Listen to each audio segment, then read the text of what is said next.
I shall be telling this with a sigh. Somewhere ages and ages hence, two roads diverged in a wood, and I took the one less traveled by. And that has made all of the difference. Hello, ladies and gentlemen.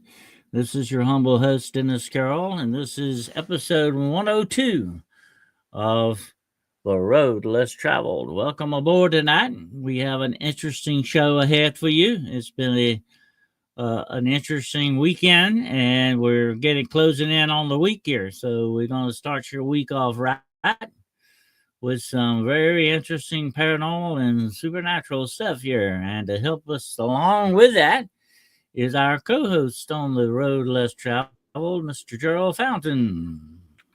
Hello. Good evening, sir. How's it going? All right. How's everything going? Going good. Good. All right. You got a handle on the week starting out here. Of course, you're retired now, so it don't matter whether it's the week or the weekend, right?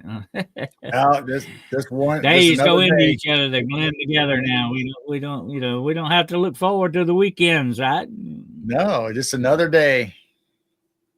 Yeah, that's what we used to say about the weekends. The only one thing wrong with them: they're too short. They're only 2 days long. That's the way it goes. But I desperately need a Absolutely. vacation. Okay, absolutely. Yeah, but anyway, we have an interesting show ahead for you folks tonight. We're going to be talking about cursed lands. Yeah, there are some cursed lands out there, and there are definitely a lot of them. A lot of interesting things. As a matter of fact, our friend Jessica Jones did a show today. If you missed it, it was a great show on cursed lakes and Yeah. possible, lost civilizations connected with us. That was a very interesting show. So she's covered the lakes. We're going to cover the land tonight. There you go. Yep. There's Mr. Kyle Smith in the house. Welcome to East Tennessee anytime. All right. Well, we'll have to take you up on that one day, sir. You never know. And when Gerald and I finally get that private jet we're looking for, and I wish Elon would hurry up with it, we'll definitely be flying around to see some of you guys. That's right. Mm-hmm. Absolutely. That's on the bucket list. Hello to Maria, Blue-Eyed Bandit.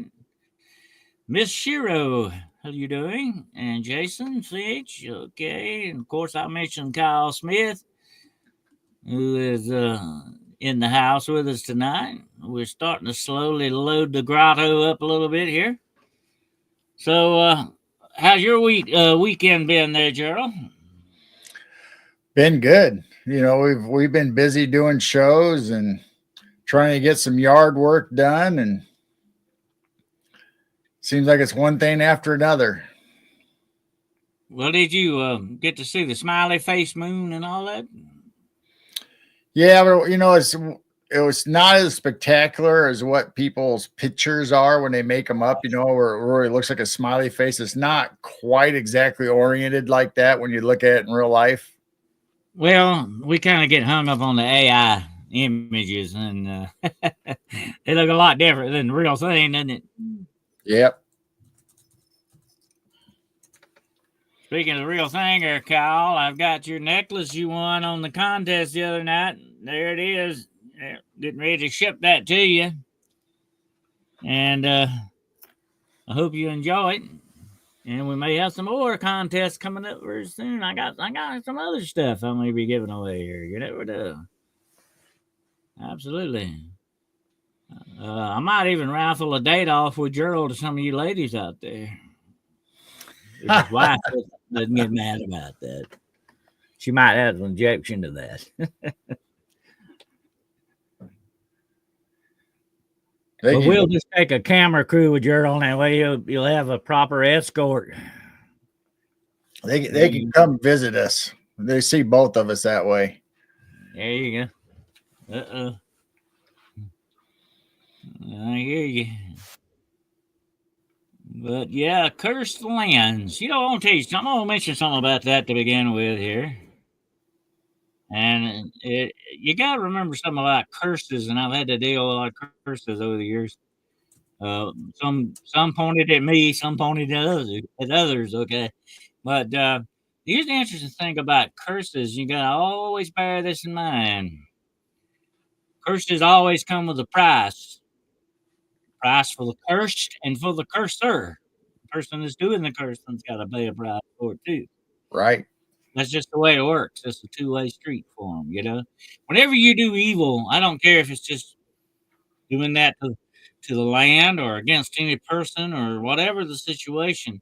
Anytime you do something like that, the darkness always requires something back, or it bounces back a little bit on you. That's just the way it works. People just Sometimes a pound of flesh. Yeah, that's true. It's gonna happen that way, definitely. Hello, Daryl. Chicky Blue. We're slowly starting to assemble here tonight. But yeah, I've seen that happen with witchcraft spells. People put spells on people and it bounces back a little bit on them, you know. And that's part of the thing when you do a spiritual cleansings and of houses and people. You always say, if there's been any darkness launched against this place, I send it back to its giver. I send it back to where it came from. And that's the way that works. So if you're on the other receiving end, you better watch out because what you do may come back to haunt you. Big time. Orange Sunshine. I like that name. Orange Sunshine. Makes me feel happy just to say that. Yep. Orange Sunshine. Yeah, that's definitely what happens whenever you mess around with the darkness. But tonight we're talking about lands that may have been cursed sometimes, by Native Americans who intends for that curse to be sort of like a guardianship over it. They intend to kind of seal that place against certain disrespect, you might say. It just seals it against being disrespected by people. And that's interesting. Hello, Roger Blair. Good to have you here, buddy. And to me, that's very interesting. Hello, Daryl. That's very interesting because here's the thing about that. It never seems to work out right though. Whenever if you do something bad, intending it for it to be evil, you know what I'm saying? I mean, or you do something bad intending for it to be good, it's going to turn out to be evil no matter what you do in the end if you're not careful. See what I'm saying? That sounds confusing, but that's the way it goes. Two wrongs don't make a right. Never does.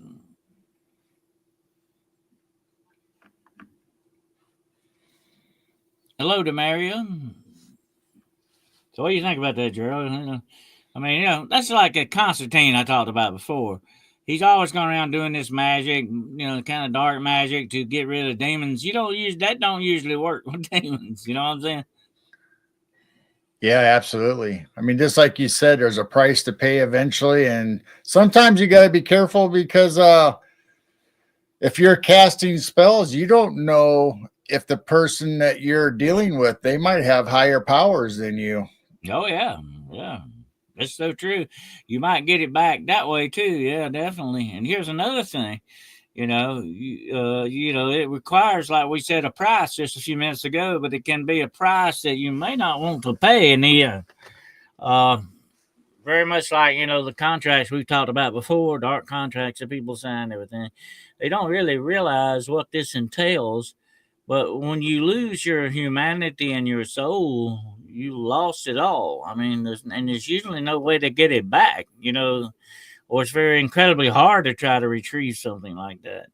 What do you think? You think if I were to sell my soul tonight, do you think I could get it back? I think once you go down that road, it's very difficult to turn back. I agree. It's just like spiritual quicksand. The more you struggle, the deeper you get. If you would realize that it was a mistake right away, you might have a chance. But the further along you go, and the longer you spend in that dark realm and doing that, I don't think you'll ever get back out of it. Well, you do that darkness to a certain extent. You become the darkness. You don't want to come back. You know what I'm saying? It changes you moralistically and spiritually. You don't want to come back. And when you start fooling around with curses, especially on putting curses on people and not just people, land, objects, there are cursed objects out there. Okay, that you wouldn't want in your house, definitely. I talked to a lady not long ago. She actually had a chance to hold in her hand the gun that killed Abraham Lincoln. Oh my. And she said she didn't want to touch it. She didn't want to touch it. It was such a dark object. Of course, I would have probably done it because that's history. You know how much I love history. I would say, hey, I got to see that. Definitely hold that in my hand. But think about the price of messing around with that kind of darkness. And that right there would definitely have to be a cursed object. You see what I'm saying? Because of the deed that it done. Any kind of a thing like that, any kind of a murder thing that took somebody's life would not be something good you want laying around on your coffee table. Yeah, it might, just like we were talking about before, it depends on maybe how long you have that object in your possession. If you just kind of look at it and handle it and then put it right back, you might be okay. Yeah. But if you own it and keep it, you still run the risk of it, But, and another thing, an important thing about all this, Gerald, is what your true intentions are. You know what I'm saying? Right. That's another part of it too. And usually when you're cursing something, you don't usually have good intentions about that. Yep, absolutely. Whatever it may be.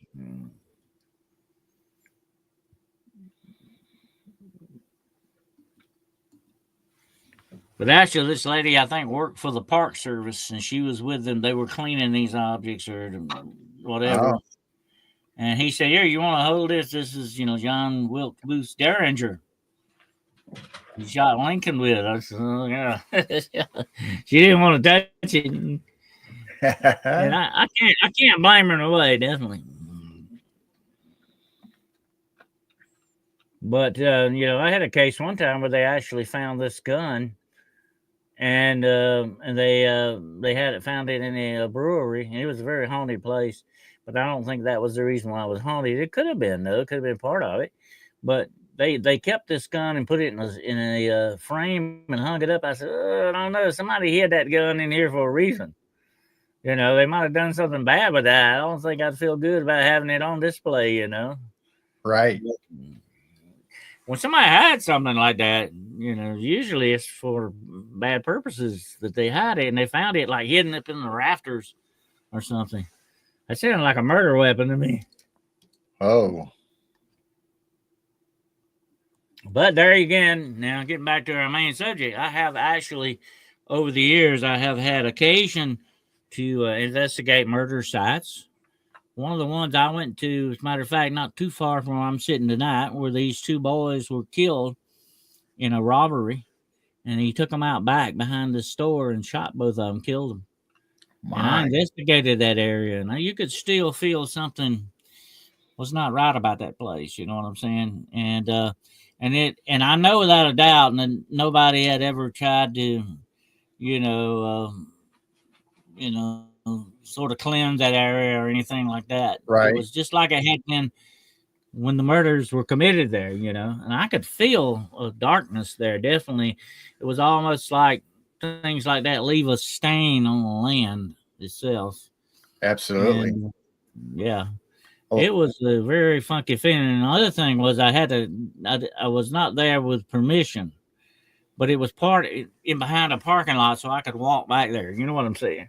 Yep. And I walked back there, and I didn't camp out that night back there. I guess I didn't do that. I just walked back there, and I had an EMF detector with me. I was walking around just looking, and I said, God, this is different. I could imagine that day, them two boys being took back there. They were young guys, took back there in the back, and it was behind this store. It was behind a liquor store, actually, and a red dot store, as we call them. and he had robbed the store, and he didn't want to leave any witnesses. And this guy is still alive in prison, by the way, right now. They did this, but he shot both of them in the head behind the store. And it was like, I think one of them was 17, the other was like 20. Wow. Yeah, it was a very sad thing. But I mean, it was just not a good. The place had didn't. It was right behind a big air conditioning unit and all that, and right behind it was sort of growed up a little bit, and there was like a ravine behind it. And they when he shot them, they rolled down in that ravine, and it was a real funky thing. So you can kind of tell sometimes. Knowing the history might have had a little bit of that to do with me feeling that, but I'm saying, it's still, it's not a good place you'd want to, have a picnic at. You know what I'm saying? Right. It had that feeling to it to me. But you run into places like that sometimes. You Yeah. can come up on places, but a lot of these times, the places we talk about with these American Indians have, Native Americans have cursed these lands. They did that for two reasons. One, they did it to hold the land away from white people and settlers or whatever. They wanted to keep them and get them to respect that land because that land was sacred to them. And they didn't want anybody messing around disrespecting that land.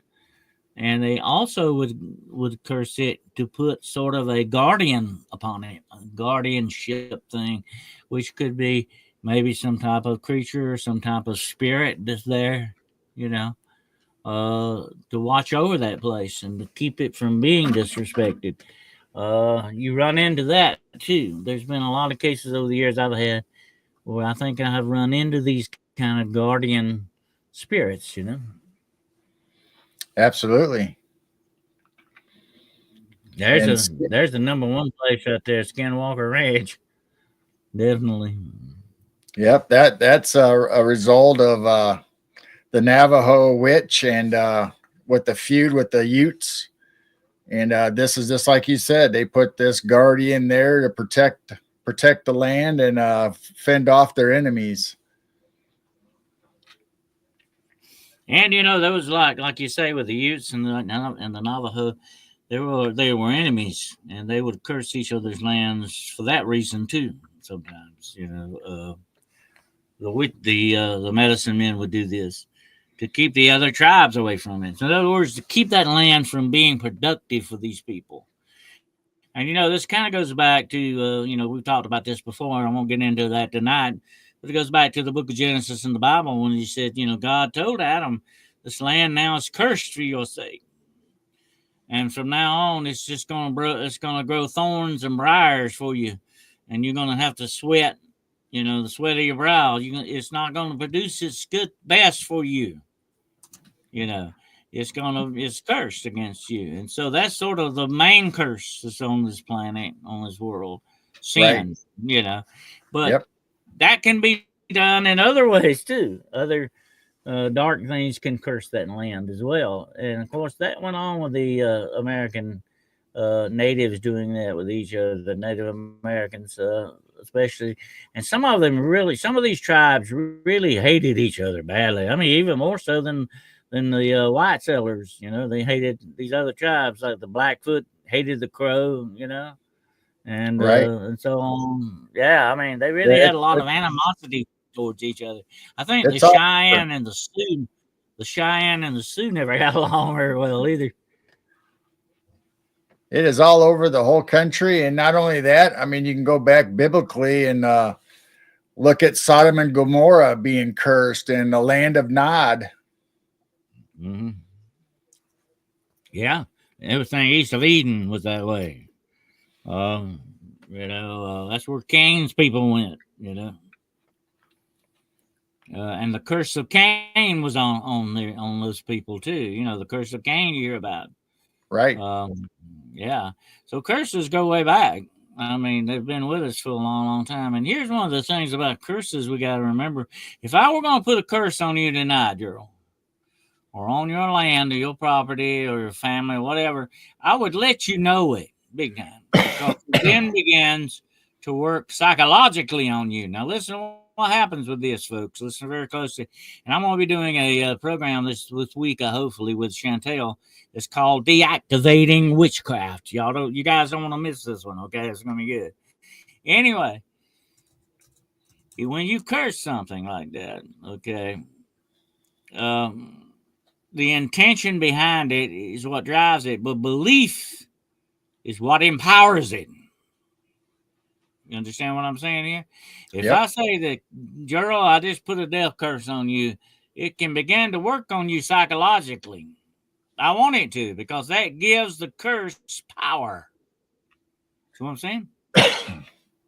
Yeah, and a lot of times, even if it's not a strong curse, or maybe it doesn't even work at all, but you can manifest it yourself by worrying about it and thinking that you're cursed and you're going to die or whatever, and you can do that to yourself. And a good example is that, if you've ever read the story about Moby Dick, you remember the guy Quigway, Yeah. He thought that he had been cursed. He thought that there was a curse on him, and he sat down and waited to die. You remember that? Yep. Yeah. And he actually was dying. He wouldn't drink water. He wouldn't eat food.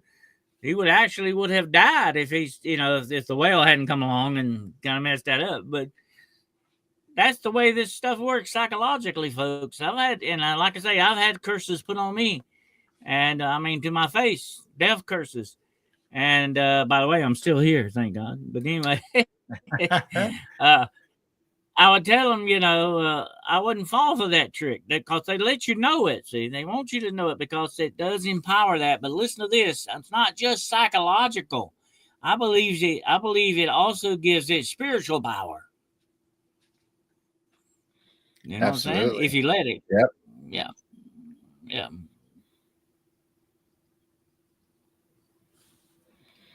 Blue Eyed Bandit's got a light show. Got a storm up that way. You got a storm going on? Okay. We got storms coming here about 2:30 in the morning for us.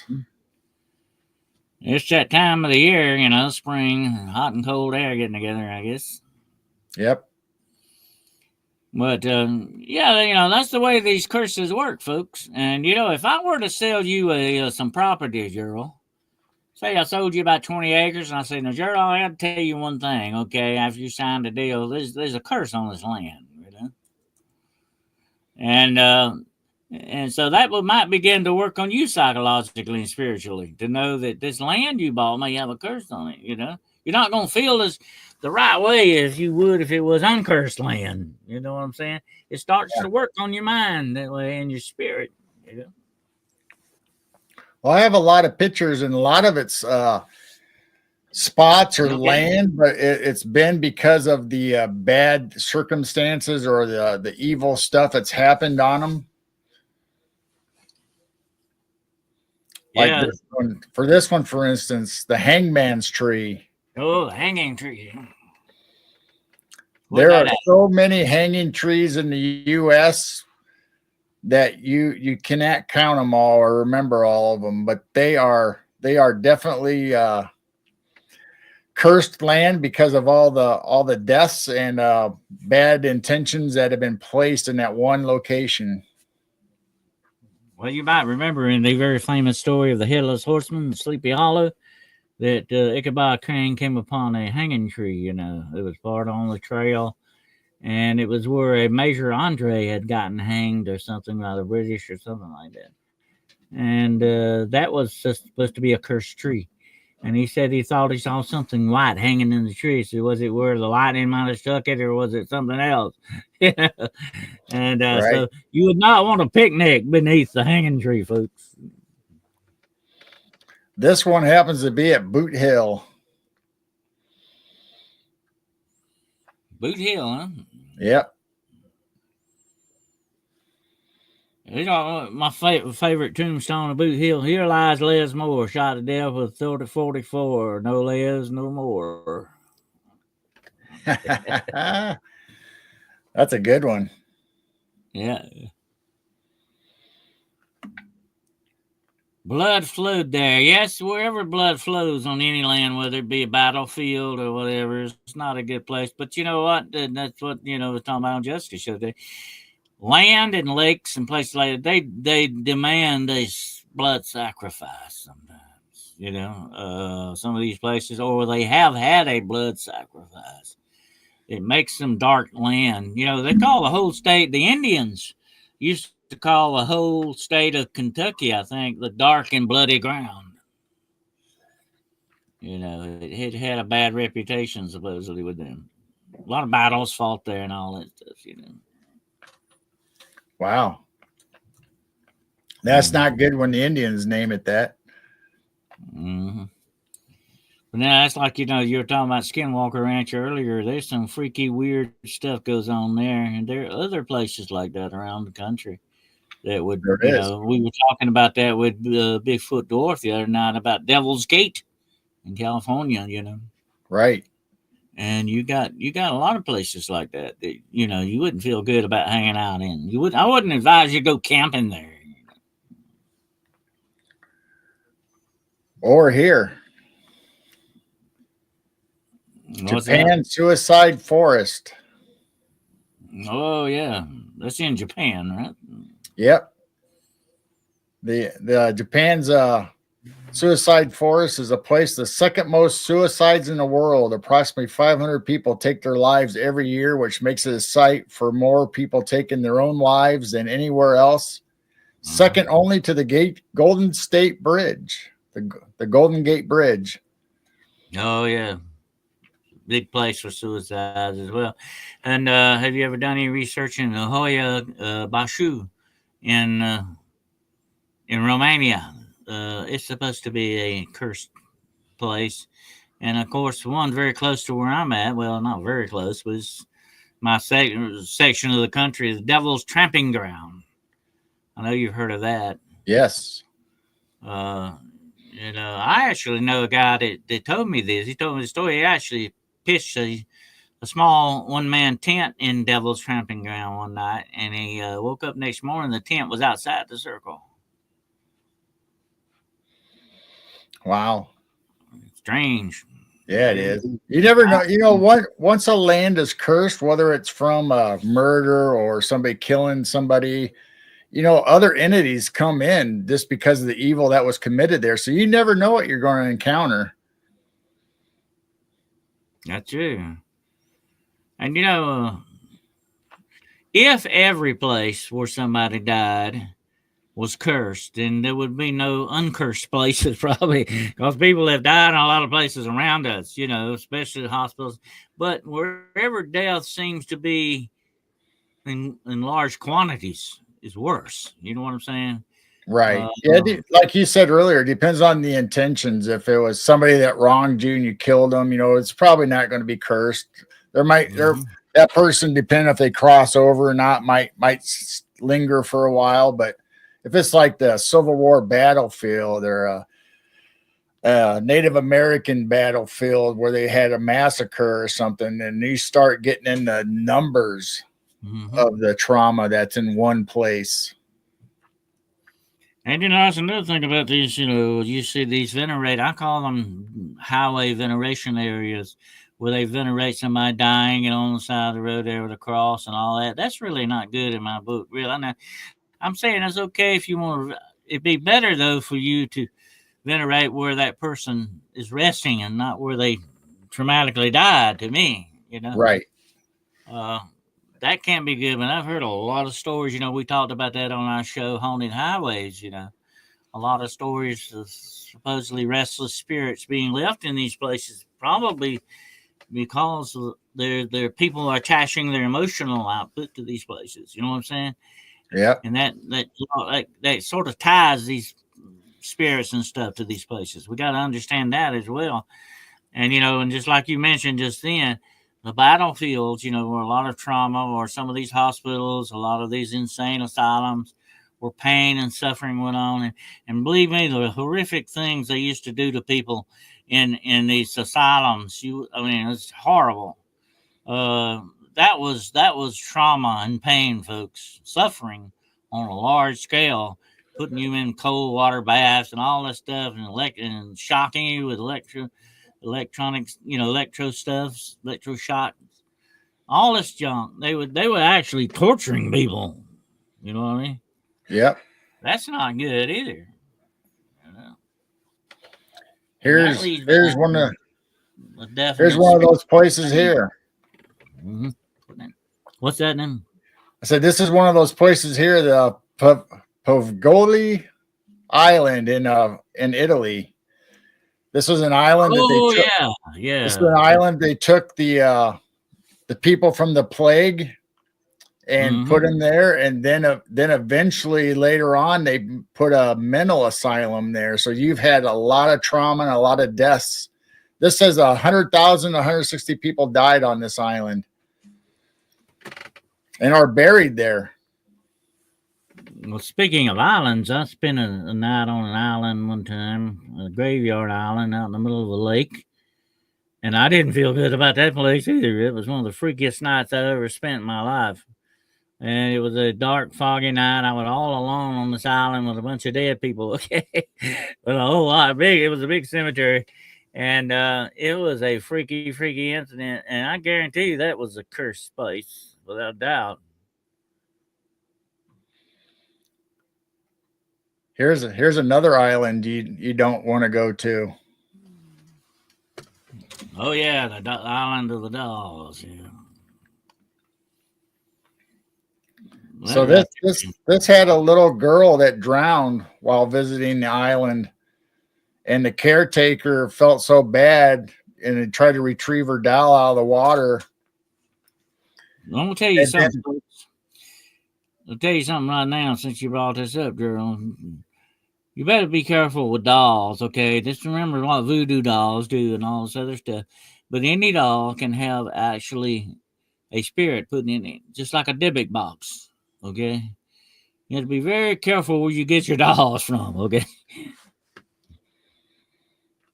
So the caretaker of the island got her doll from the water and hung it up. And then after that, he kept collecting dolls and people kept putting dolls on the island. And so the whole island is full of these creepy haunted dolls now. That would be very creepy to the max, wouldn't it?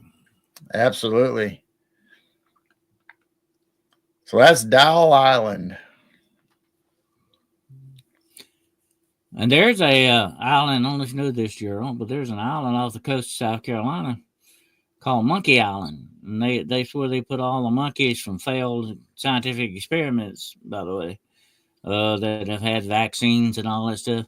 They turn them loose and wild on this island, and you are not allowed on an island because who knows what you might pick up from these monkeys, okay? Even if one were to bite you or even being around them, who knows? And, when I hear something like that, I say, oh, you're just making the Jurassic Park, whether you know it or not. Here, right? It's just like another place that you're not supposed to go is the Island of Snakes. Oh yeah, Snake Island. Yep. And they said you can't like that in the Caribbean, Gerald. It's got nothing but fer-de-lances on it. You know what they do to you? Yep. Snake Island has all these poisonous snakes on there, and they say you can hardly take one step without stepping on a snake. That's how many snakes are on this island. Speaking of dolls, though, I meant to, you know what a Kachina doll is, right? Yes. According to the Native Americans, they believe these dolls have a spirit in them. I have a Kachina doll here of a wolf. And it's supposed to have a wolf spirit in it, by the way. And there's a big, I think the Navajo are the ones that believe in the Kachina dolls having spirits in them. Yeah, fascinating stuff. Also, all the little Koopy dolls you used to get in fairs and carnivals are supposed to be haunted, some of them. Guess who used to collect Kachina dolls? You're not going to believe this when I tell you. Who? He had a big collection of them. John Wayne. John Wayne did, huh? Yeah. Wow. It was, Americana stuff, Right. So here's another famous island that everybody probably has heard about. Roanoke Island. Yes, very famous.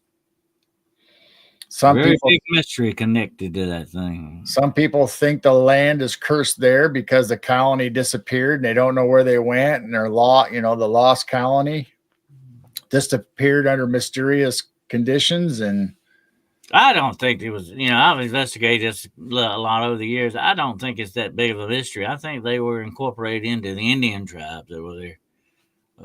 I think that's where they went. But there's been a lot of, stuff over the years, Gerald, saying the UFOs picked them up and all this other stuff, And I think, if I'm not mistaken, you might want to do some research on this. You might know about it. There's supposed to be an Eskimo village that happened to. They went to the village, and the village was completely empty. The people and the dogs were gone, and they even dug up the dead bodies that were, and took them with them wherever they went. And that whole village disappeared, and supposedly to this day, nobody knows what happened to them. But I agree with you, Kyle. I think the Indians took the Roanoke people in, definitely. They could have. Mm-hmm. Unless there is another theory that some Spaniards actually found them and unalived them all. But because Spain had its eyes on that land as well. Right. That's what the big mystery is. Nobody knows for sure. All we know is that they are gone and they disappeared. Yep. Leaving behind that one word, Croatan, carved on the tree, wasn't it, or something like that? Then we can go all the way to Germany to the Black Forest. Oh yeah, the Black Forest. That's one of my favorite places, by the way. But I told the story before about what happened in World War II in the Black Forest. Supposedly the Nazis were going to turn it into a great animal reserve, and there's going to be hunting for the top Nazi brass. They were going to make it their own hunting reserve. So they started killing a lot of the Romanian people out, the gypsies and all that. They started killing them out in the forest. Supposedly they were stopped by a band of vampires. It wiped out a whole Nazi battalion, supposedly. Wow. And they hushed it up and left. But that's the story on everything. I got the whole story. If anybody wants to read it, I can send it to you. It's a great story called The Vampires of Schwarzwald. And supposedly this was, told to a paranormal investigator by someone who heard the story about it direct from a Nazi survivor of that battalion. Wow. Supposedly. But the Black Forest has a lot of dark legends associated with it. Yeah, everywhere from witches to werewolves to you have hikers and travelers disappearing in there, and you have strange lights that pop up into the forest. And supposedly there's ancient curses from pagan priests also associated with the Black Forest. And stories of super intelligent wolf packs. Ooh, that goes right along with the werewolves, huh? Well, Joanne, if you want to read about that, you send me your email and I'll send you a copy of that story, okay? I've been trying to figure out a way to put it up on YouTube. It'd be neat. So I didn't write the story. I don't know who wrote the story, but it's a great story. So suppose there's also a ley lines that form a triangle right there on the Black Forest, and of course megaliths and all that go along with the pagans and all the stories. Here's something we need to realize with ley lines, okay? You don't have to have a ley line right on top of where it is. It can be a lot of fallout on either side of a ley line. You know what I'm saying? Right. That's something we got to consider as well.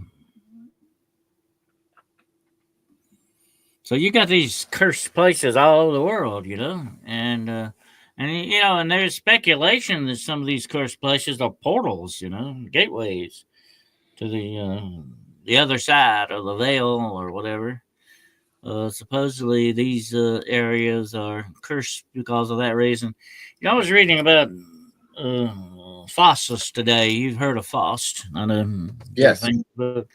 And Faust, it wasn't the blues singer, by the way, folks. It was Faust who first made a deal with the devil at the crossroads. Okay, that's where the blues singer got that idea. Foss was the one who made the deal with the devil at the crossroads. But look at there, there's another place, crossroads. It's supposed to be cursed areas. Absolutely. Bad things happen supposedly at crossroads. That's where they used to bury witches at the crossroads so they wouldn't come back.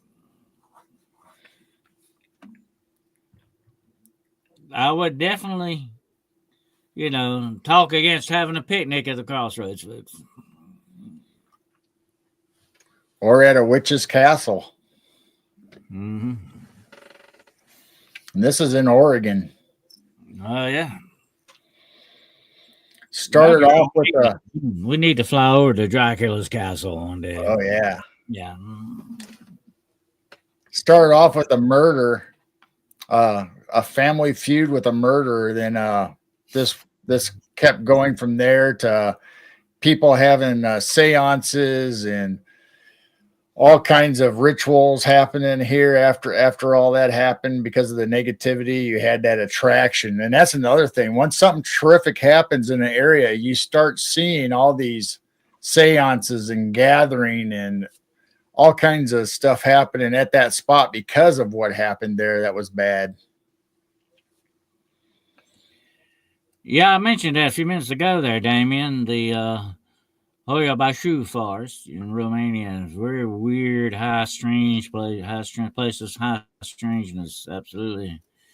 And Josh Gates and the team went there one time, and some of them got physically thrown out of a circle in that forest.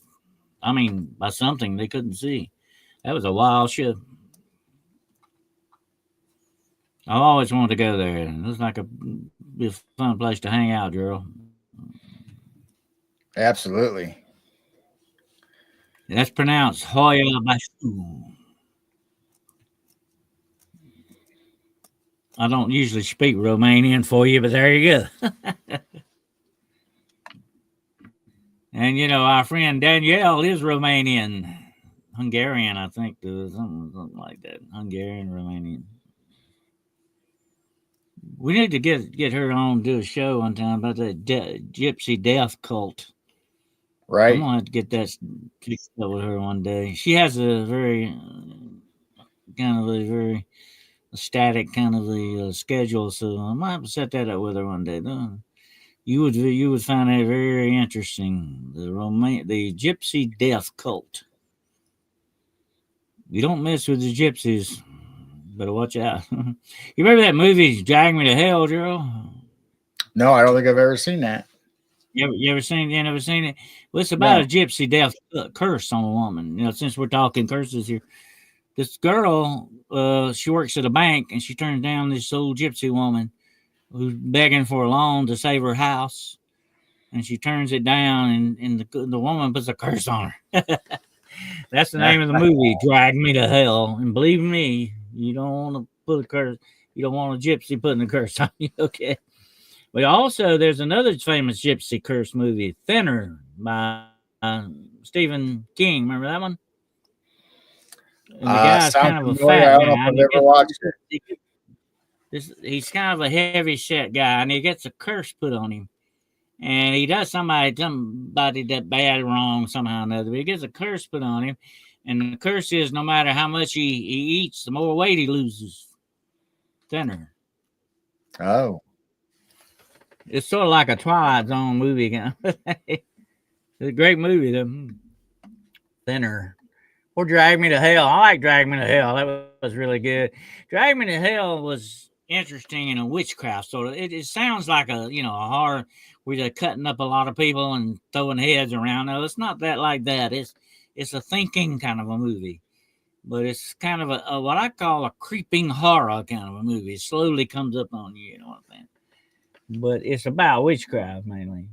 Hell, Philip Cleveland, how you doing? It looks a little late, but I'm on the night shift. Oh, okay, well, don't work too hard now. But yeah, check it out, Gerald. You get a chance. Drag Me to Hell. It's I do warn you though, it don't have a happy ending. With a name like that, it wouldn't, would it? No.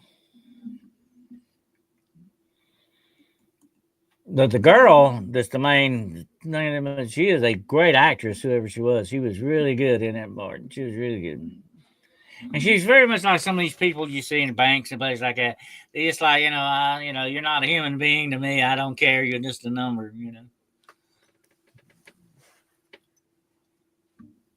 She ran into a Karen gypsy witch. One of those Karens.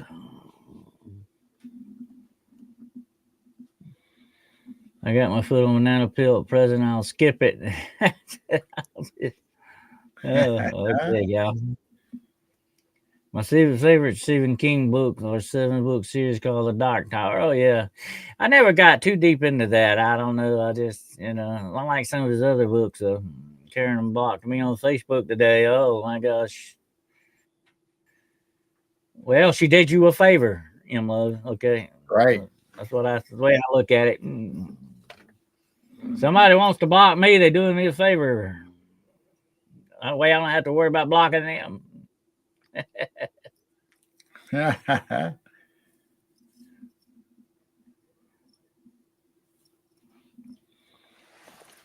Yeah.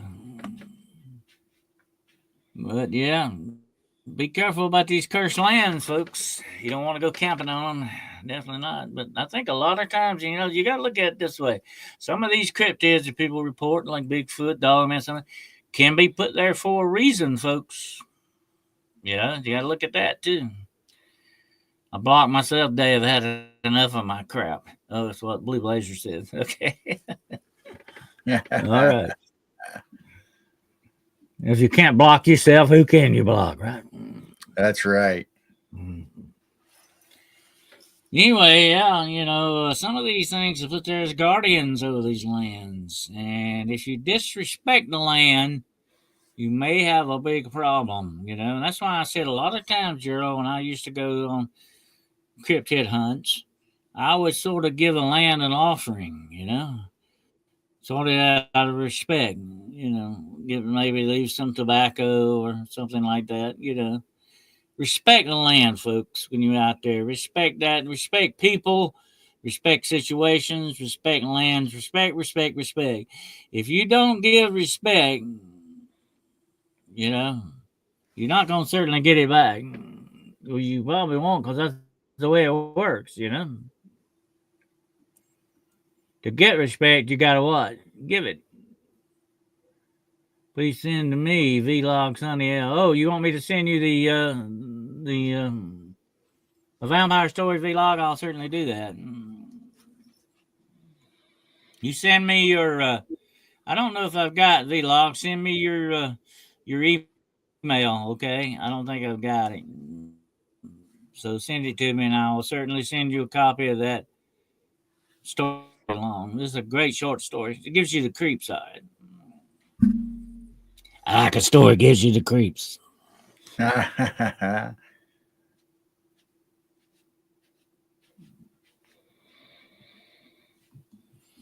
yeah, you gotta respect them places, Definitely, it's a good idea not to get disrespectful with it. That includes throwing trash down and cutting down trees you shouldn't do and doing junk like that. You shouldn't do that. Respect the land, respect the peoples, respect the situation you're in. Or you might get cursed too, you never know. Tales by Kyle Smith. Yeah, Tales by Candlelight. Scary Tales by Candlelight. I'll have to do that on. That's a little bit too long of a story for the Scary Tales by Candlelight. Okay, I'll have to do little short stories on that. Well, we'll see. You never know. But I was reading today, girl. Just a little something. That's probably off subject here, but you know me, I don't never stay on the rails long anyway. But I was reading today about Edgar Allan Poe's last girlfriend. Okay, and she was kind of a poet herself, and she kind of fell in love with Edgar Allan Poe, and they corresponded. They had a penship thing going on, and they went to meet her, and her mother, threatened to disown her. Okay, Oh, if she had anything to do with Edgar Allan Poe. So they never got married, supposedly. She had to break the engagement. They were engaged, and she had to break the engagement and kind of broke Poe's heart, you know. Anyway, long story short, Poe died the next year, you know. And this woman claimed that she believed that Poe was trying to contact her. So they had huh. a seance. I never knew this, okay? They actually had a seance to try to contact Edgar Allan Poe, okay? And well, here's the woman was there at the seance because she knew Poe, you know. But they called in some very famous mediums. Have you ever heard of the Fox sisters? Yes. They're very famous. Yeah, they were very famous mediums. Well, they called the Fox sisters in, and they had a guy named Griswold. Now, Griswold was sort of an enemy of Edgar Allan Poe. I don't know why he was sort of what you call a frenemy. Okay, he acted like a friend, but he's really an enemy. Okay, and he really trashed Poe when Poe died. You know, they gave the job of writing his obituary to this guy, and he is the one that started out that he was a dope addict and all this stuff, which he was not a dope addict. He was an alcoholic, but he was not into dope, you know, taking opium and stuff like that. I don't think he was in it. He might have tried it once or twice. I don't know. I wasn't there. But anyway, um, the whole thing in a nutshell is they couldn't contact Poe or something. But old Griswold ended up getting infatuated with one of the Fox sisters. Oh, So that's the way that ended. But I would love to have been in on that seance. That would have been interesting. that or Harry Houdini's seances. Mhm. Yeah, Harry Houdini. They talked about that. You know, he was going around exposing them, though. You know, for the con artists and fakes that they were. A lot of them were that. They're just doing that to get money out of people. You know, but he was very good at exposing them. But unfortunately, the friendship between him and Arthur Conan Doyle suffered because of that. Because Doyle was a big believer in the paranormal, and Houdini was not. There's even some speculation Houdini may have been atheist. He didn't believe in anything, or very agnostic. In other words, didn't know what to believe. You know, Well, but his he wife did had believe. lots of seances trying to contact him after the death and never could. Well, that was what he set up with his wife at the end. You know that we'll have that secret signal, and if I can come back, I will come back. He wanted to believe, I think, in the afterlife. But Arthur Conan Doyle's the guy that believed in the fairies. Remember that? Yep. And he wanted to believe so badly that he counseled his intelligence out for it. Don't ever do that, folks. Don't let your belief blind you. You know, if you want to believe something so bad, you disregard the real truth to it. Okay. Uh, they weren't there. That's why we call to this day. We call it that kind of stuff. We call it paper fairies. Okay. Don't believe in paper fairies. But anyway, because the fairies he supposedly failed for to believe in were made out of paper and pictures they took. You know the story, Gerald. Yep. Anyway, uh, don't believe in paper fairies. Okay, be very careful what you believe in. But what really shocks me as strange is that Doll so smart. Somebody come up with Edgar Allan, with Sherlock Holmes could be duped so easily. Has to be at hospital. Z-Log, Sonny Z-Log says she got to go with her daughter to surgery in the morning. Oh, well, we'll keep you definitely in your daughter in our prayers there, Z-Log, Sonny. Okay, all right. Hope everything comes out good. Yeah, absolutely. But yeah, that's your a lot of cursed land, a lot of curses going on out there. And you know what? Some of this stuff is being done on purpose, definitely. And like Gerald and I were talking about the other night about some of these rituals they're performing in front of people nowadays in the guise of entertainment. Be very careful. That's not entertainment, folks. What we got here, Gerald?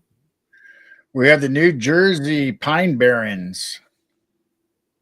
Oh yeah, the home of the Jersey Devil. And there it is. There's a drawing of the Jersey Devil, and And if everybody ever follows the story, it's because of Deborah Leeds, mother Leeds, who her 13th child supposedly was the devil.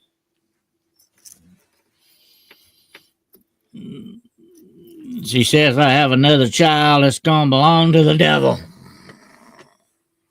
And sure enough, they said when he was born, he looked like a normal child, and it slowly began to turn into this thing that, is very demonic looking, had wings, looked like a doggone gargoyle. That's what it looks like to me. Right. And it flew out of the window, and they supposedly, a lot of the clergy in that area got together and had a prayer circle against this thing and banished it for 100 years. But unfortunately, the 100 years is long gone by, and it's supposed to be back. Yeah. In the Pine Barrens, it's 1.1 million acres, and there's a lot of weird and strange stuff goes on in the Pine Barrens. A lot of between UFOs and Jersey Devil and Phantom Lights. A lot of UFO reports, a lot of corpse lights supposedly being seen in the Pine Barrens. And listen, folks, if you see a light in the woods at night, do not follow that light, okay? That's not a good idea, okay? If it starts moving around, don't follow it. And if you hear, don't whistle in the dark. And if you hear music, don't follow the music. And if you hear bells, don't follow the bells, okay? At night, that's a big no-no, okay? And definitely, if you see the Jersey Devil, do not follow it. That's right. Yeah.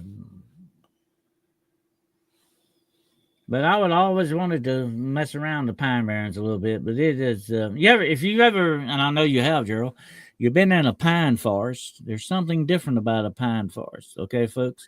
Right. A lot of people don't realize this. You don't have a lot of sunlight in the pines, okay? Those pines block the sun out. You're in. I'm not going to say complete darkness, but you're in a twilight zone pretty well. So, right, Gerald? Absolutely. I mean, it does. Those, you wouldn't think little needles would do that, but they're just so thick and so tall that they just block out everything. It gets dark really quick, and you get lost. 1.1 million acres of pines and all that. There's people that get lost and disappear and never make their way out. It reminds me of that old folk song, in the pines, where the sun never shines, and you shiver when the cold wind blows. That is a dark place. But it might not if be I were as going dark. To look at a haunted forest, that would definitely be a pine forest. Yeah. Might not be as dark as this place, though. No, what we got here? The catacombs in Paris, France. Oh, the catacombs. Yeah. There's catacombs all over the different parts of the world. A lot of the big cities have catacombs. Yeah. Of course, that's probably the Paris catacombs there, right? Yep, this is the Paris one. Mm-hmm. That's where our friend, the girl Nergong, has been. That is a freaky place. Like I was telling her, we talked about that the other night. You would not want to run out of light in that place, okay? Because you ain't got no light switches out there. You in bad trouble. If you run out of battery power, you in bad trouble. Well, I've heard stories from people that once they get there, they actually sell flashlights and batteries there. And you can have a brand new set of batteries and flashlight, and it's working until you get into the catacombs. And for mysterious reasons, your cell phones quit working, your flashlights quit working. And that's why, that same thing goes on with the cavers, Gerald. You go down in cave systems, you better have a reliable light, because there's no electricity down there, folks. There's nothing like that. You're not going to have sunlight to help you. You got to bring your own light. It's just like diving in the ocean. You got to bring your own air. Okay. In places like that, you better bring your light, and you better have a good light, a dependable light source that you can, cause that stuff, those places down there, Gerald, go on for miles and miles and miles, hundreds of miles. Right. There's 6 million. 6 million human remains in this catacomb alone. You got open pits, and you got catacombs under catacombs. You can fall in those pits and break your legs and all that. I mean, very dangerous place. It's not just the fact that it may be haunted and cursed, but it's just a dangerous outright place. That's why they used to outlaw people going in those places. And to this day, there's certain places they will absolutely not allow you to go down there.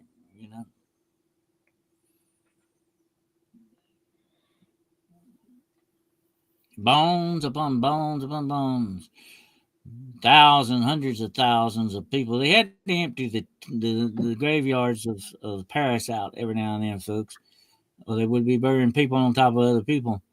And that's where they would put the bones. They don't even know who those are, who they are. But they had to put the bones somewhere. So they put them in the catacombs.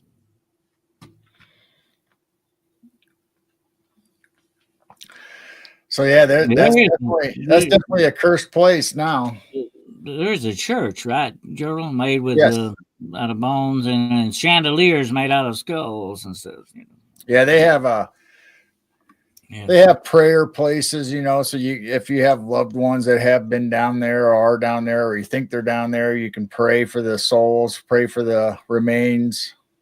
Mm-hmm. Well, they kind of looked at it this way. It's like, this was somebody and it's kind of disrespectful. We just throw the bones in the garbage or throw them in the water. We'll put them down here. At least they'll be, in rest, sort of, Although they may not have names on them and all that. It gives them out of respect, they put them there,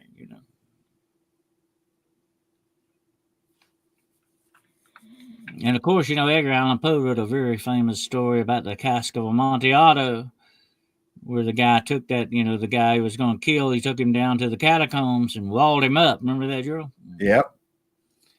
And the guy said, "Scream, scream all you want to scream, because they'll never hear you in the catacombs."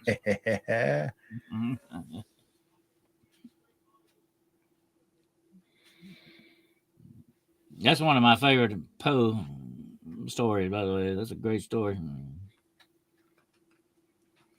I love the way it ends. What that says is, I forced the last stone into its position. I plastered it up. Against the new masonry, I re-erected the old rampart of bones. For the half of a century, no mortal has disturbed them. In pace requiescat. Rest in peace. Yeah. One way to get rid of your enemies, Gerald. That's right. In the catacombs, no one can hear you scream. And the ones that don't care and can't help you. Oh, yeah. There you go. So my last pictures are all triangles.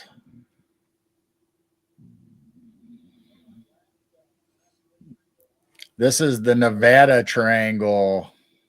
Nevada, yeah. From Reno to Fresno to Las Vegas. Of course, you got the Great Lakes triangles. You got the Alaskan triangles, the Bermuda Triangle. You got triangles all over the world, Roger. That's right. And every one of them have mysterious things happen, and plane losses, and people being abducted. And so I have a few maps of a few of them, not all of them, but I mean, like you said, they're all over the world. There's the Dragons Triangle up by Japan and China. You have all kinds of triangles all over the world, and these are all the ones around the U.S. right now. And this Bermuda Triangle, everybody should know that one. This is the Bridgewater Triangle. Oh, yeah. So some of those triangles are over land and not sea. Yep. Here's the Alaskan Triangle from Juneau and Anchorage to Barrow. And you have Bigfoot and airplanes missing and hikers and all kinds of stuff going on with that one.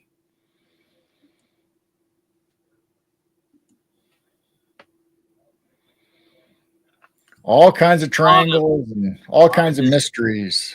I wonder if anybody's ever investigated the fact there may be triangles over some of these national forests too. You know what I mean? Oh yeah, absolutely. Well, the one I showed you earlier was from the Black Forest. It had a triangle.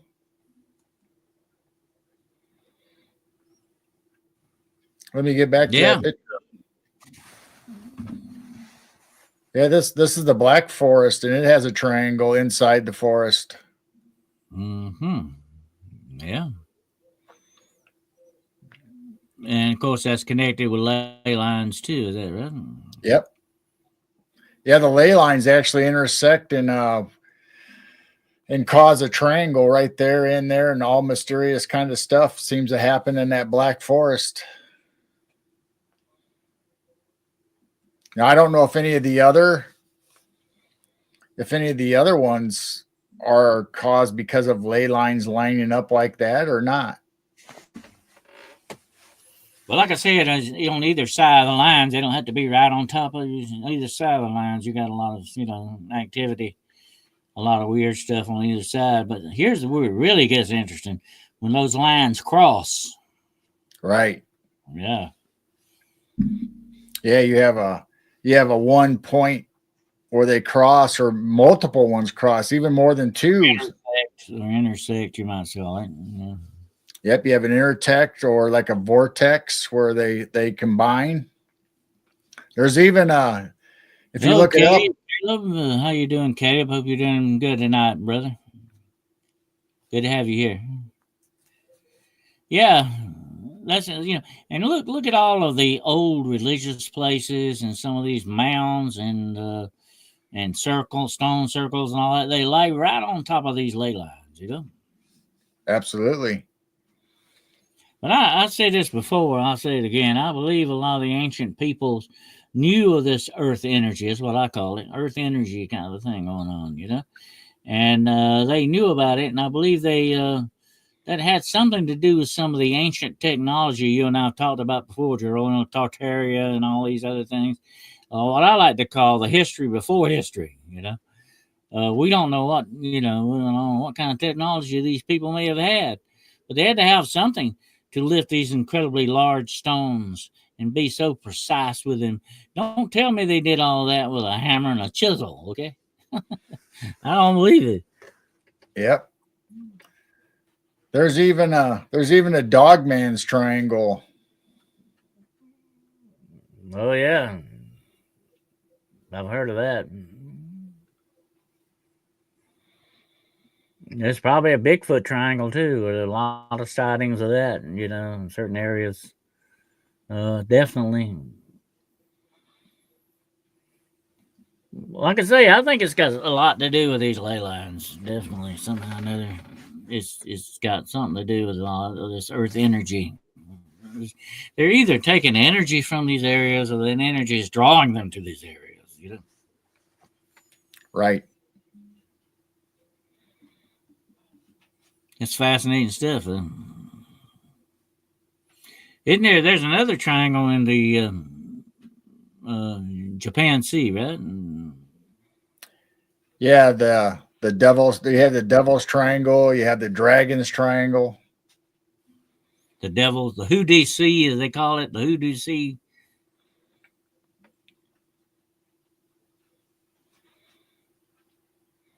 There are tons and tons. I mean, you can research forever on triangles.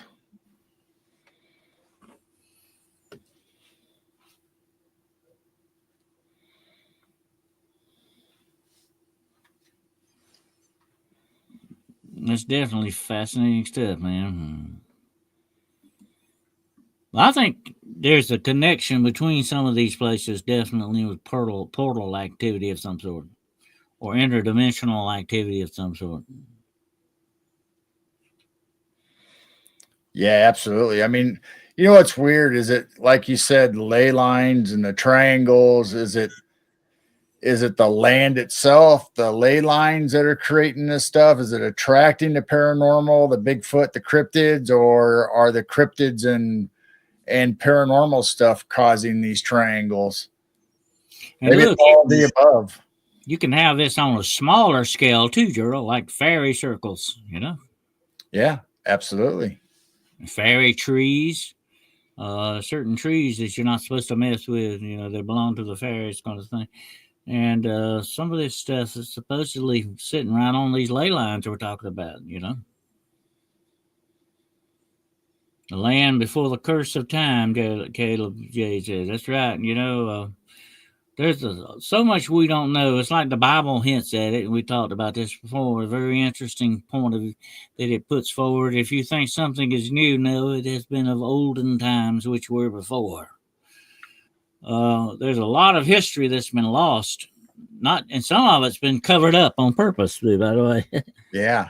yeah, but some of it's lost, been lost to time. You know, and time. I'm gonna tell you what. Just right now, if you stop and I was doing some research on a building today called Corpsewood Manor. The land is reclaiming that house very quick. You know, very. That's the way time does, folks. It can reclaim cities and civilizations. Nature does that. It's just like if you and I, Gerald, were to die out in the woods right now, the land would reclaim us very quickly. Yep. Eventually, you know, within a few weeks, you wouldn't even know we were hardly been there. You know what I'm saying? Yep. That's the way time goes, marches forward, folks. A And it lot of don't just do that to people's bodies; it does that to whole civilizations. a lot of things are ethereal.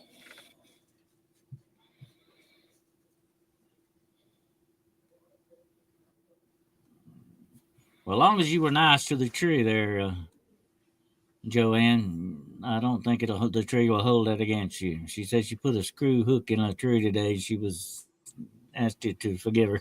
I said, well, maybe if you were real nice about it, it won't hold that against you. But if we hear of you dying from a tree falling on you, we will probably know something. Uh-oh. Or you disappear. uh, Maybe one of the elementals disappear came in a out and got tree. you. Yeah, we'll know something, won't we? But if Well, you now want we know what happened to Joanne. to, yeah. But if you want to go somewhere mysterious and ley lines and vortexes, go to Sedona, Arizona. That's why I've always said that. I was kind of half joking, but I've always told a lot of my friends that if I disappear mysteriously, please look into this, okay? If there's something definitely going on, please investigate that. The bear let himself in 2 nights ago. Let's reveal, Caleb said. Absolutely. Well, it's like I always said, Caleb. The more they cover it up, the more we got to uncover it. Hopefully.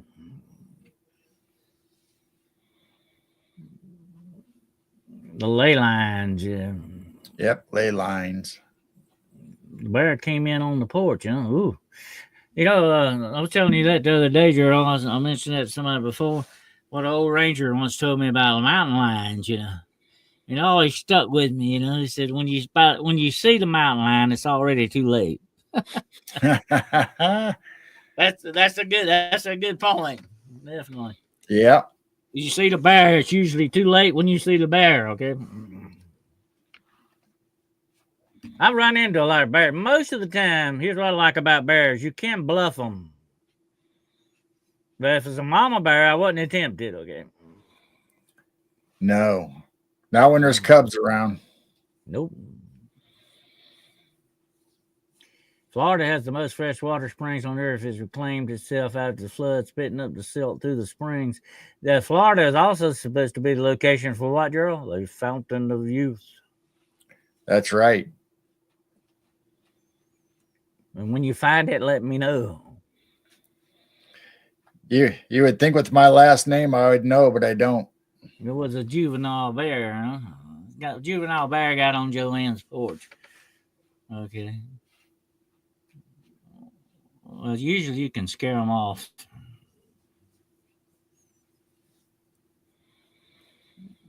I put a picture on Facebook today. A big picture of Bigfoot. It says you better use more than bear spray on me. My man visited me the other day. What's the opposite of psyops? Is that what you're asking me, Blazer? What is the opposite of PSPSPS? I don't know what that is.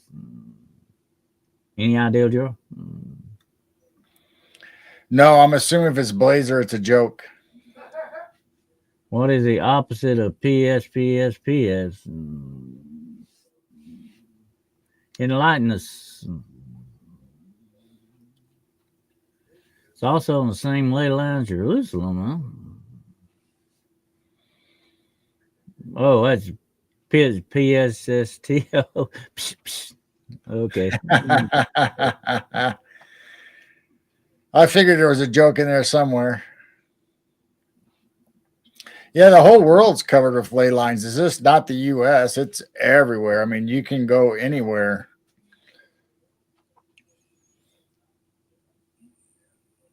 Yeah, they are definitely. Here's the thing about it, Jerome. You get a really good detailed map on the ley line, send it to me, okay? Because I like to have one. What it is, there are main lines and there's secondary lines. Right. And what you need to do is look at the main lines and then have a good map of the secondary lines. I've never been able to find the maps. You found a good one, let me know. I will. You know, if you follow those ley lines, also, you know, like from Egypt from the Giza Plateau or the pyramids there, and you follow it, believe it or not, the ley line goes right through the Georgia Guidestones or where the Georgia Guidestones was. So you'll have prominent buildings and cathedrals and temples all on the same ones. You just got to follow the right ley line, and it'll take you to another spot that is just as mysterious as the first one. Mm-hmm. And here's the interesting thing, and I know you're interested in maps, Cheryl. You know, you look at the map of the continents before they drifted, and part of the Appalachians were part of the Scottish Highlands, by the way. And I think Florida was part of Africa. Yeah, if you put all the continents back together, you're right. The Appalachians are now split up between continents. Mm-hmm. I think part of the Appalachians go into the Black Forest. You know, I mean, the way it was originally fixed, you know, before they drifted. You know, they call that the Great Continental Drift.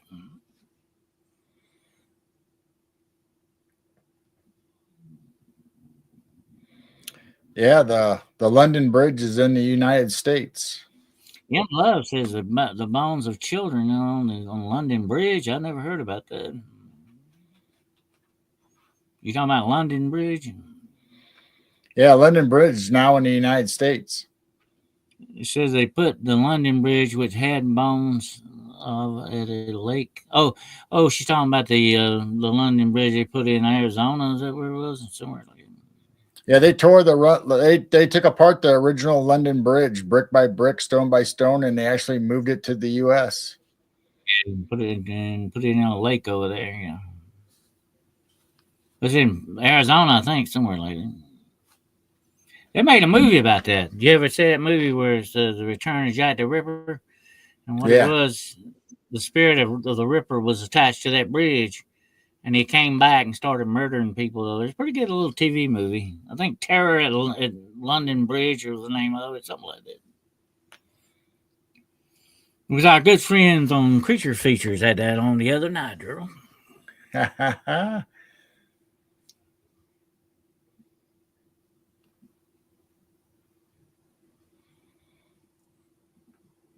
Extremely satanic, huh? Ooh.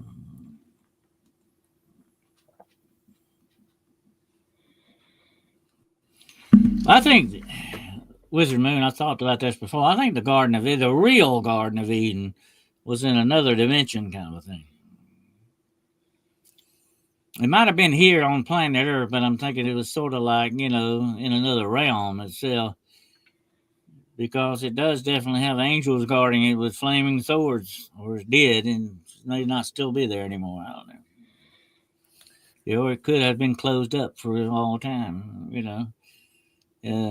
That's very interesting. I think a lot of places in the Bible were in other dimensional type situations. Hell being one of them.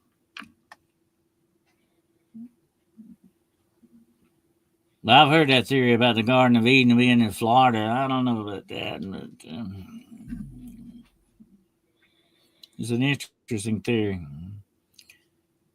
Yeah, old Jack the Ripper. My grandmother was alive when Jack the Ripper was slicing up people. My late grandmother. She was, I think, just a little baby when he was doing that.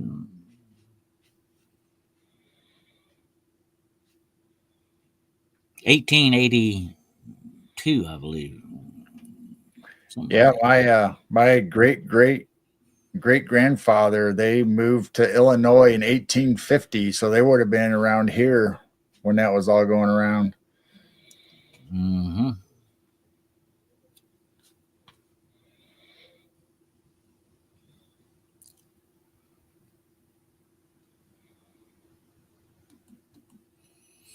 Yeah, I mean, it just seems to me like some of these places are definitely interdimensional. They're not existing in the same physical realm. It wasn't meant to. That's very much like those supposed angels in chains under the river Euphrates. You may not can see them. They may be cloaked in something of a different dimension, but they're there nevertheless, physically, but not so that you can see them. You know what I'm saying? Right. It's kind of a spiritual thing. But I think that goes on with a lot of places. A lot of these places, somebody made that theory the other day that even Atlantis could still exist. The island itself may still be there, or parts of it that you could find it, but it's cloaked, sort of. It's in another dimensional type realm that you can't see it. If you were able to see through the light spectrum, you would be able to see it. The island may still be there to a certain extent, in other words, or the Yep. ruins of it. But Earl and I've talked about this before on other programs. You can go to Google Earth, and some places are blanked out. Why is that? Right. Well, I have some. I'm probably going to do a show. Me and James probably going to do a show of Jessica. We did the Grand Canyon Egyptian show with her Yeah, before. yeah. Now we're going to do a I mentioned follow it. up. I mentioned that today, Earl. Since you brought that up, made me think about it. I mentioned that today. There's supposed to have been satellites for Atlantis. Different areas. There were outposts for Atlantis. You know what I'm saying? Could be that some of these places, like you're talking about, like the Grand Canyon, some of these places, may not have been Egyptian. They may be somewhat of an Atlantis type thing. Yep. Mm-hmm. And because So they I said got some. Atlantis had outposts, Yeah.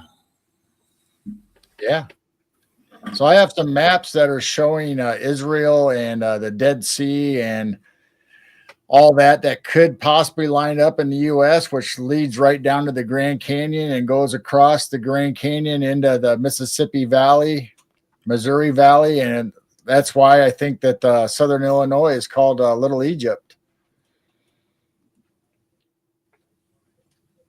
So Hello, everything Cryptid could have been Hunters. We over were here at one talking time. about you. Yeah. And we weren't saying nice things too, Roger.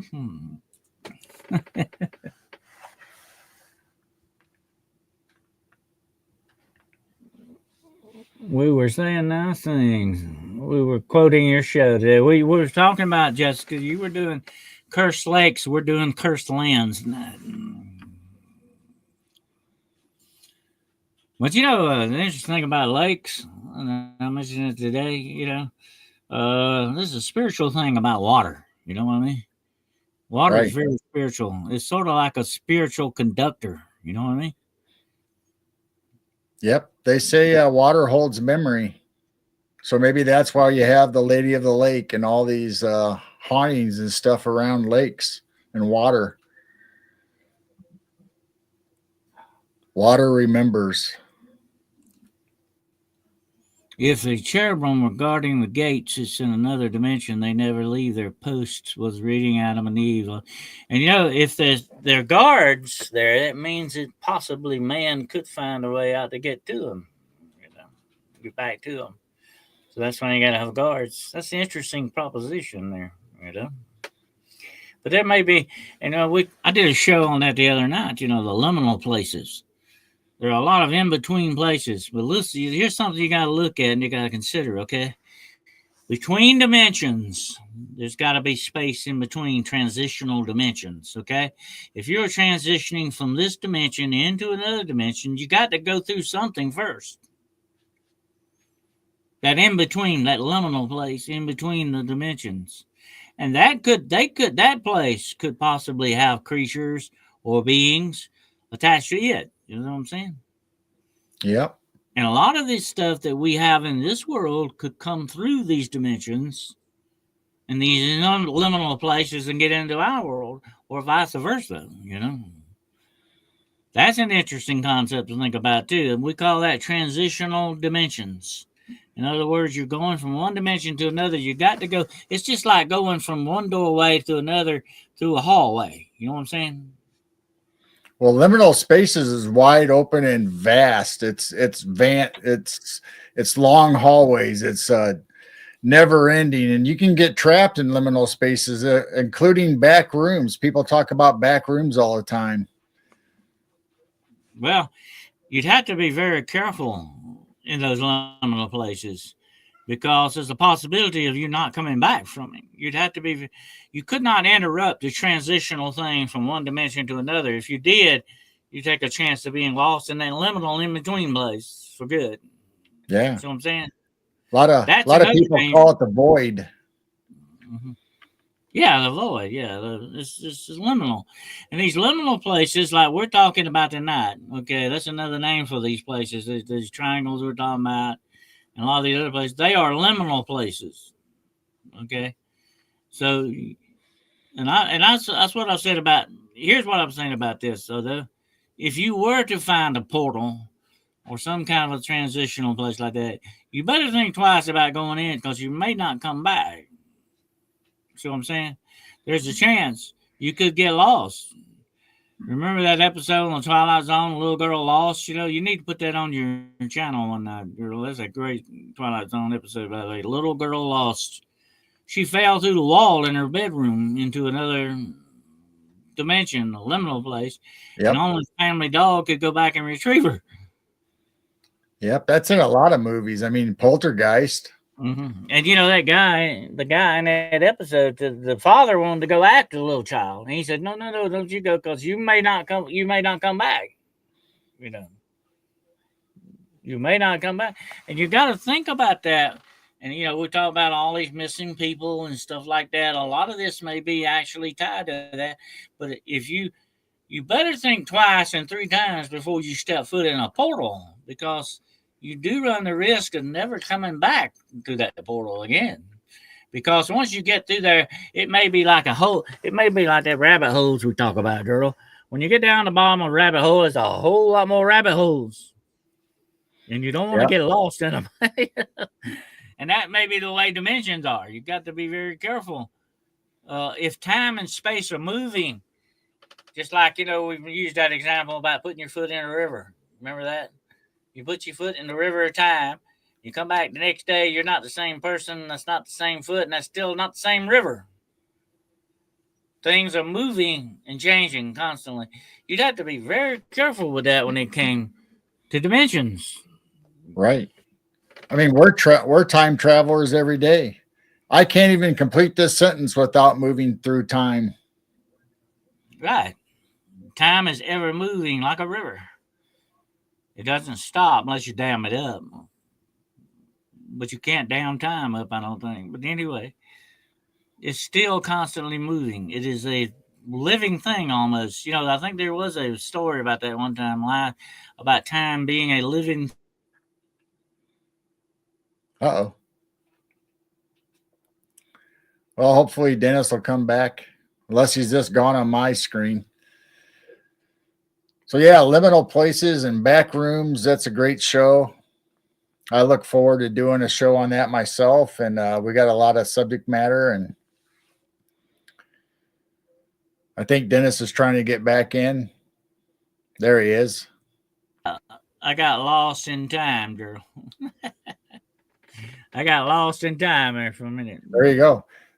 I don't know which one of you is a clone. There's two of you on the screen. It could have been me. It could have been somebody else. I thought maybe you went to a liminal space. I didn't know what happened to you. I fell through that space there, Gerald. There we go. Uh-oh, I must have really hit on something they didn't like and they knocked me off there, Gerald. I think so. Mm-hmm. Grab a rope, Dennis. Blue-eyed bandit said. Grab on that rope and hold on for the ride. That's right. A wrinkle in time. Yep. I don't know. I don't know if a rope would help you or not. I don't know if they could pull you back out.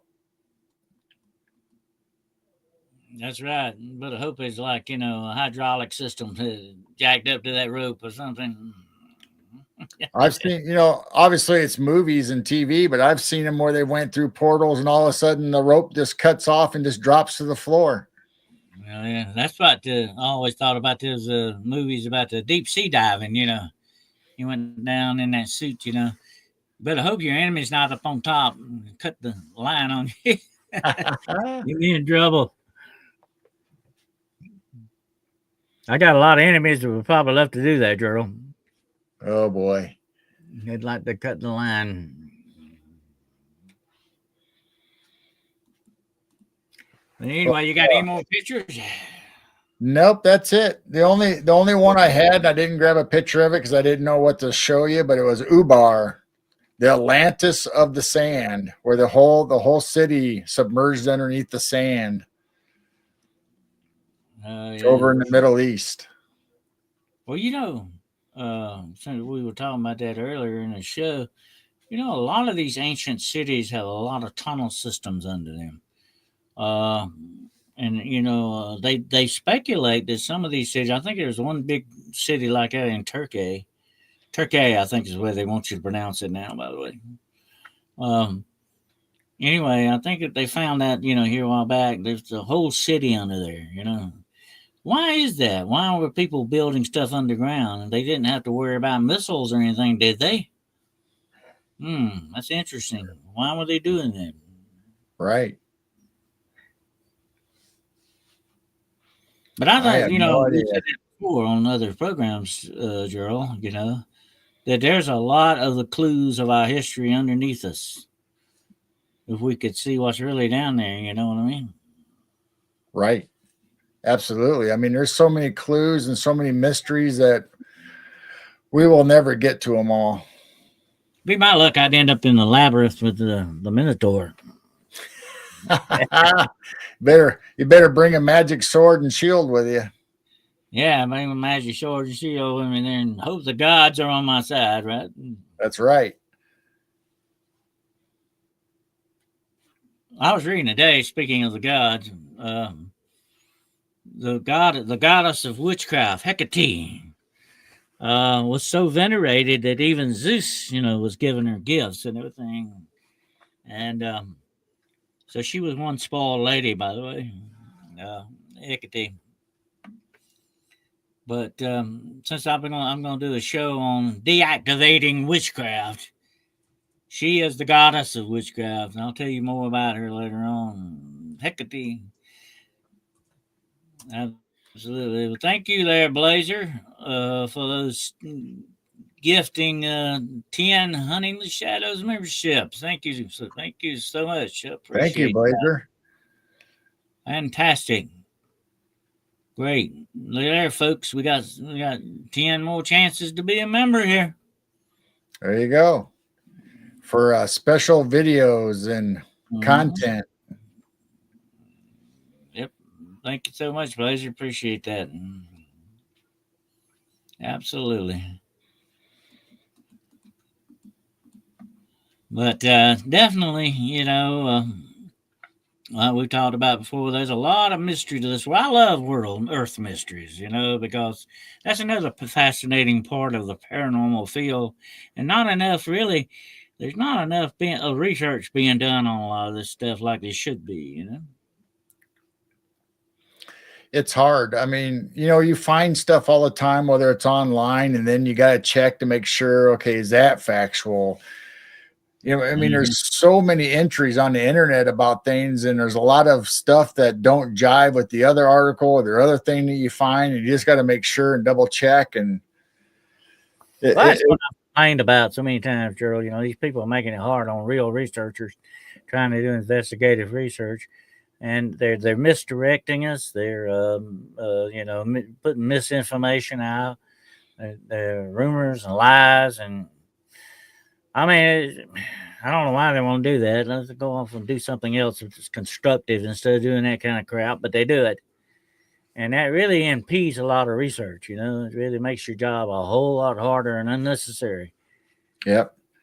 Yeah, so you got to double check, triple check your facts, depending on where you get it. So hopefully sometimes you'll find a site that's reputable so you can pretty much trust what their information, or it'll lead you somewhere to the right place to go to find information. And the bad thing about it, Gerald, is a lot of misinformation getting passed along, and it's really it's not some people's fault. They're getting the wrong information too. You know what I'm saying? Right. Absolutely. Yeah. You don't know. You don't know you got to be very, very, very careful. And it's come to the point where you've got to investigate your investigation. Yep. Yep. That's So that's bad, what but that's the way it is. Yeah. I like to find stuff in books and on maps and historical documents. So I don't necessarily rely on just what people say or what I read, online on articles. That right there is a key, Charles. Books. We need to go back to the books. We're relying too much, in many ways, too much on the internet. And it's not reliable. See what I'm saying? Yep. Once upon a time in this world, when you put something in a book, you had to back it up. See what I mean? Yep. To this day, when I write something, I can't just sit down and write something, even if I'm writing fiction. Okay, without it being some kind of basis in fact or some kind of foundation to it. Okay, a lot of this has been thrown out the window now. They throw the baby out with the wash water. Okay, but that's what they're doing. They're not letting this stuff to be what you're right. You're so right. It's got to be factual. You know, because you don't want to mislead people intentionally or not intentionally. You still don't want to mislead them. So when you write something, you got to double, triple check it now. But books, once upon a time, you kind of trust what was in the book, although some books are questionable. Right. You still had a better reference point in the books than you do on this thing we call internet. It's Yep. like that picture of Abraham Lincoln saying if you saw it, in Abraham Lincoln quoting Abraham Lincoln, if it's on the internet, it's probably right. Yeah, sure. Mm-hmm. Because on the internet is probably true. No, folks. Mm-mm. But a lot of this stuff is intentional. That's what really bugs me. A lot of this misinformation, misdirection, distraction, and all this other stuff is intentional with very nefarious reasons behind it. You know what I mean? Yep. Absolutely. And sometimes you got to wonder, what are they misdirecting you from? Yep.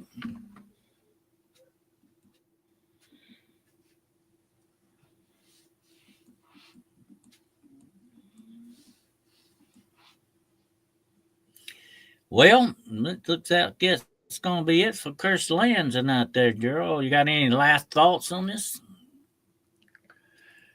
Just like I said, a lot of these places that we talked about tonight, something horrific has happened. It's a focal point where things have happened, whether it's been murder or hangings or some tremendous trauma has happened. So that's usually why it's cursed. But you can also have Native Americans and shamans and witch doctors, or even just witches themselves, that can curse land or objects. So you just got to be careful on where you go and what you do. That's so true, and we got to understand that some of these places may not have your best intentions at heart. Okay, put it that way. Yeah, some of these places might not be too good to hang out in for a while, folks. So be very careful about that. But if you do suspect that, let me say this about curses, okay? The one good thing about curses is they can be broken. That's the one good thing about them. And it's up to us to do that sometimes. And of course, it takes a lot of faith to do that. It takes faith on your part, and it takes goodness in the human heart that breaks these curses. The goodness of the human heart, the love of God, and the faith that it takes to do that. We've got to remember that's the way it works. So even if a place is cursed, the curse can be reversed. Okay, There you go. it always can, but you just got to do it the right way. Okay, and you got to have the faith to do it. Faith over fear, kind of stuff there. And that's what you got to remember. Run into something that's cursed, whether it be land or whatever the situation is. Don't feel like it's hopeless without a cause. It can be fixed. Okay, it can be something can be done with. It just takes faith on your part to do it, or whatever the situation. We got to remember that, and that's the good thing about curses. They can be reversed. They can be broken, and unfortunately, we all in this world labor under the main curse of sin that has messed this world up. One day it will be straightened out. That'll be the big curse that'll be taken care of. I've had a lot of people over the years, Earl, ask me, why is life so blooming hard? It's hard on everybody. Some people just got a better slack on it than others, but it's hard. It rains on the just and the unjust alike. If you and I both go out in the rain, we're going to get wet, okay? Unless we got good umbrellas, of course, rain slickers on. But I'm just saying that's the way life is. And we are all laboring under this curse. Right. One day it will not be there any longer. And what a wonderful day that will be. Because everything will be straightened out right and the way it should be or should have been from the very beginning. But until then, we have to deal with the curse and the little curses too, sometimes. And when the little curses crop up, we can do something about it. We may not can do anything our own self with the big curse, but we can do something with the little curses, okay? And we definitely have the power to overcome them. But it takes the positive power. It takes the power of goodness and love and light to tackle these things and put them in their places where they need to be. But we got to, remember that's the way we got to roll with it, right, Drew? That's right. Absolutely. Well, I appreciate you all being here tonight. This has been a very interesting show. Let's see, let's see. I'm trying to read some stuff fast here.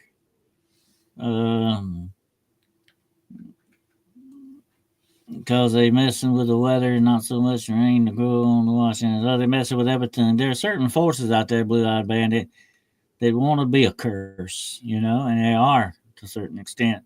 But they will be broken too. But anyway, we appreciate you all being here tonight. And it's been a fascinating hour and what?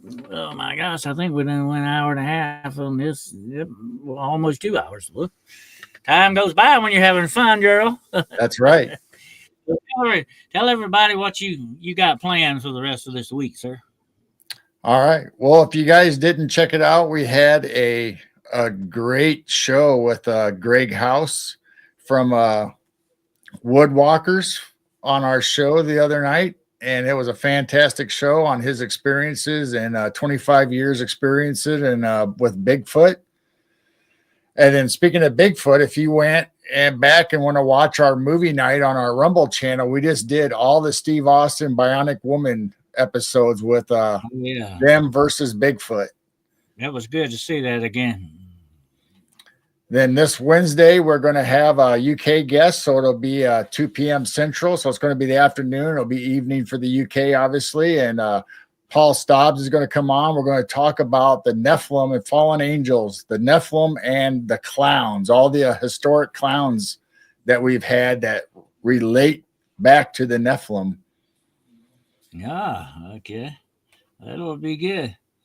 If you get your guest on there, you ought to ask him about the golems too. The golems. All right. Yeah.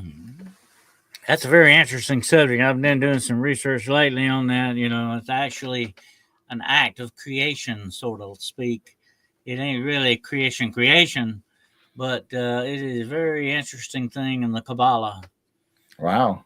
Yeah, that's a very interesting uh, take on it, definitely. All right, that sounds interesting. We will definitely have to catch up on that. And yeah, as Joanne said, she loved the Bionic Man and Woman Bigfoot movie. There, yeah, that was good to see that again. I hadn't seen that in a long time. Yeah, I thought, usually you see little clips of them or just pictures of it. So we thought we'd show the whole episodes of all of them. There's 5 total. I always had a thing for the Bionic Woman, by the way, but you don't mess with her though. Get her mad, you got a problem. That's there. But anyway, all right. Well, we appreciate you all being here. We'll be looking for the next episode of Hunting the Shadows. That'll be Wednesday night at 9 o'clock p.m. Eastern Standard Time. We got some interesting stuff in the works, folks. I can't reveal my sources yet. Okay, we'll see. And also Friday night, Paranormal Point of View at 9 o'clock p.m. Eastern Standard Time. And I will be with Chantel on Aquarius Rising. Thursday at 1 o'clock, that'll be deactivating Witchcraft. Okay, you don't want to miss this, because this may be some really good stuff to remember when it comes to witchcraft, okay? So check that out. And hopefully very soon we'll have another show with Danielle Diva Borzon coming up. And we'll be getting into some more of the biblical prophecy thing. Going to definitely be talking about what's happened with the Pope and what's probably coming up next in line, and some prophetic stuff that's going on with that, with the false prophet and some other stuff like that. So hopefully we'll get that done pretty soon. But I will let everybody know. I also have a couple other shows in the works, but I will definitely let everybody know when Marlene has that ready for with the Miami Ghost Chronicles. That was a great show, and I will definitely let all of you know when that's going to come off. And got some other stuff in the works, but we'll see how that goes in that. And got some special secret guests coming up again. All right. Oh, yeah, watch out. Yeah. And we'll see how that goes. And you know what? I may even throw another contest in there somewhere. Okay, folks? Oh. So watch out.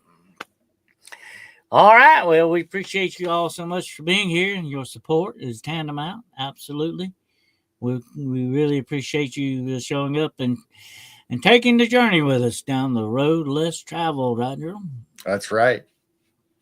And until we get together again, take care of yourselves. Keep your head on swivel, an eye on your 6, and don't take any wooden nickels in, okay?